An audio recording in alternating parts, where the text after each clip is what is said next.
Hey folks, hope you're doing well today. Me and Jace are out at our local range here, and I want to talk to you about something that's pretty important to me. It's become personal over time, and that is how to make sure that an accident while you're out with a firearm doesn't become a tragedy.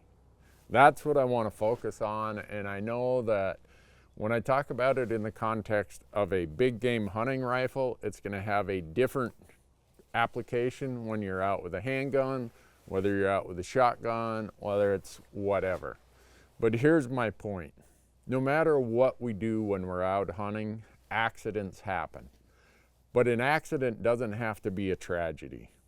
By an accident, I'm talking about things like, all right, I'm walking in the dark and I tripped over something, or I'm on a muddy, greasy slope and I slide down into the ditch, or I'm walking across some scree, or it's, deadfall. It's all these things where something could happen. Thick brush could be grabbing at my rifle.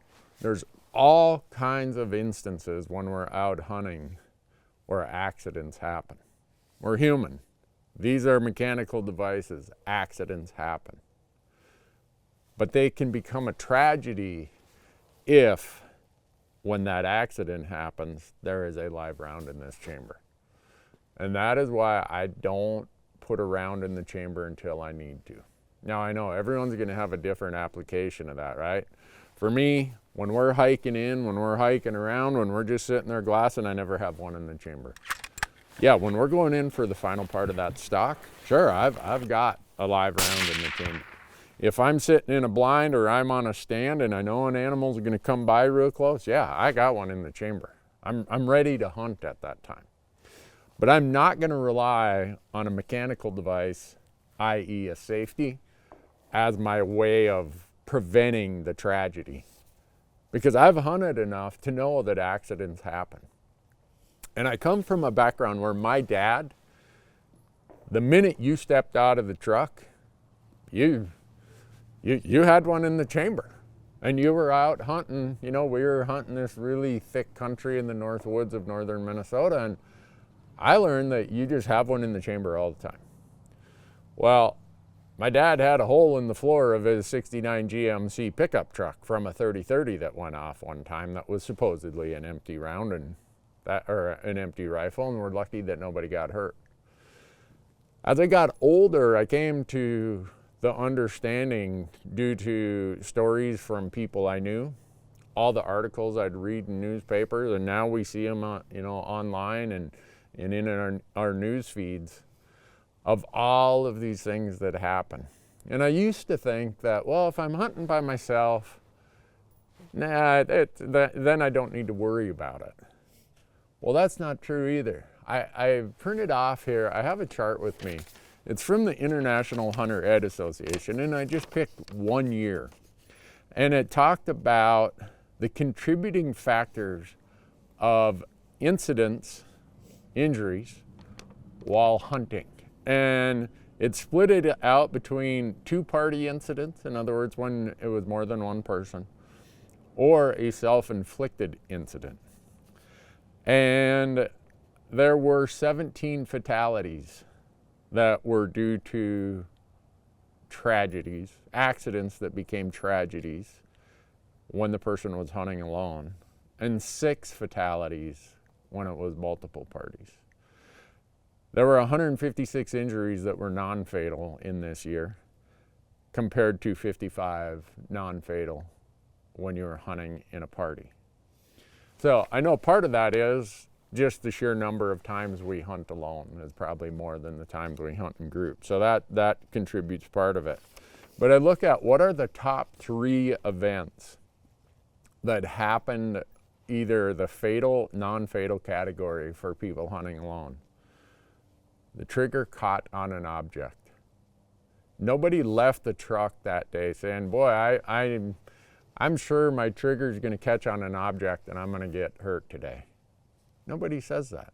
That's an accident that would have been preventable if that person didn't have a live round in the chamber when that trigger got caught on an object. Even higher than that is careless handling of the firearm, right?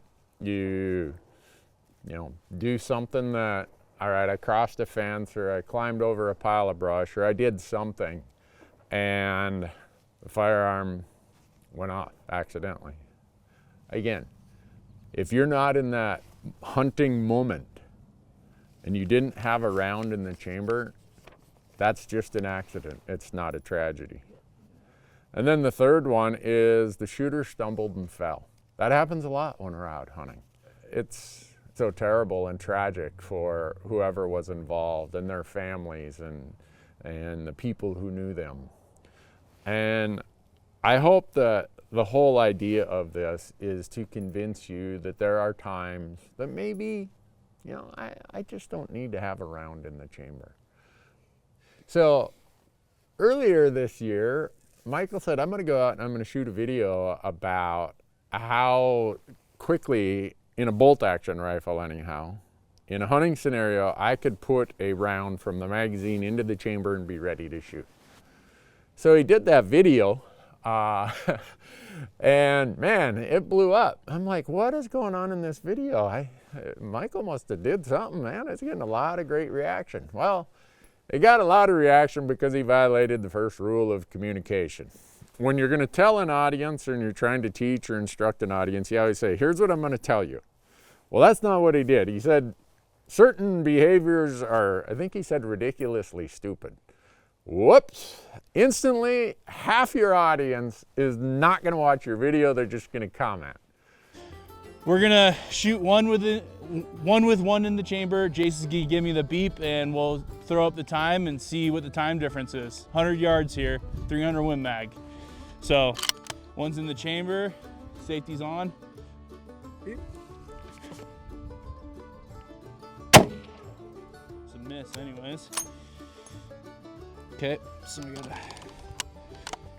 safety's on. Beep.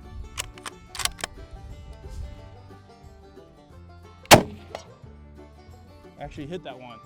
So if you hunt with one in the chamber, please let us know why down below. But Michael did a really good job of showing that it takes 0.9 to 1.2 seconds to take this rifle while you're doing, what's one of the commandments? Know your target and beyond. So when people tell me, oh, I gotta have one in the chamber because I might have to make a really quick shot. Well, are you following one of those 10 commandments that says, know your target and beyond? You're not if you're just snap shooting like that. For me, in the time that it takes for me to identify my target and beyond, I can work this bolt and I can be in the shooting position in a second. And it takes me at least a second to identify my target and beyond. So I struggle to think about the idea that, oh, I might miss something, or people say you've never hunted like I do. Then you're right, maybe I haven't hunted like you do, but my point is walking around with a live round in the chamber because something might get away. First of all, I guess I assess the risk that it's really not worth it. So I hope that you're following these 10 commandments of firearm safety, whether you're at the range like we are today or whether you're out there in the field. And the one of identify your target, know your target and beyond, that takes a few seconds. And in that few seconds, you can go from having an empty chamber to a live chamber. So in preparation for this video, I went out and I decided I should update myself and see what these 10 commandments are that gets taught today. So I went out to one of the big online hunter ed groups and just started going through their syllabus. And I noticed now, instead of just saying treat every firearm if it's loaded, they said, and do not load it until you're ready to shoot, which is that's among our crew and among the people I hunt with, that's our rule. We don't load until we're ready to shoot. And I think that's a really good thing. I went out to the National Shooting Sports Foundation and I like, okay, what are their 10 commandments? How do they say it now? One of the things that they really emphasize is do not trust your safety. This is a mechanical device. It can fail.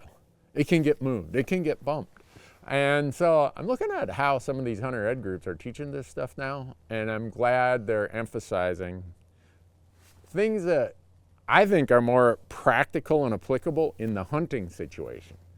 Out here at the range, yeah, you better not have your bolt closed. You better not have one in the chamber. I mean, there's range officers here that are going to make sure everything's just fine. But when you're out hunting, you don't have a range officer. Things are happening fast. You're in a hurry. But we got to be thinking about how do we make sure an accident does not become a tragedy? Because if you have an empty chamber, an accident cannot become a tragedy. But if you have one in that chamber, that possibility always exists. So anyhow, I don't want to read about any more people who are tragic outcomes when we didn't need it to be that way. I guess my point is, we're all going to have accidents. Let's make sure they're not tragedies. Thanks for watching and good luck out there. Be safe.